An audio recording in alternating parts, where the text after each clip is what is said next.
दर्शकबिन नमस्कार। कार्यक्रम जनताको आवाज हाम्रो अभियान स्थानीय समाचारको भरपर्दो छोडेर जुम्ली 22 मिडियामा तपाईँलाई स्वागत छ। के गर्नु त्यो स्थानमा नेट चल्ने भइदिएकै म तपाईँले ओडा काले 9 बजे खुल्यो कि खुलेन म तपाईँलाई प्रत्यक्ष प्रसारण गर्थेँ। त्यही भएर यो भिडियोलाई पनि प्रत्यक्ष प्रसारणको रूपमा लिनुहोस्, किनकि म समयमै त्यहाँ पुग्ने कोसिस गरिरहेको छु।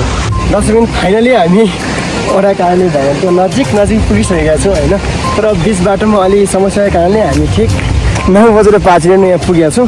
सो अब हामी रिपोर्टिङ गर्ने हाम्रो अब हेरौँ नगरपालिका खुल्ला छ कि के छ होइन। सो तपाईँ देखाउनेछ ल हामी नगरपालिकामा जानु लाग्यो।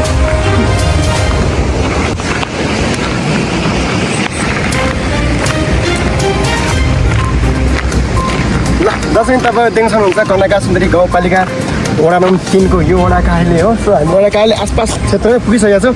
अब एकछिन वडा कार्यालयको भित्र वडा कार्यालय खुल्ला छैन, हामी सल्लाहको देखाइहाल्छ। गेट त खुल्ला छ है।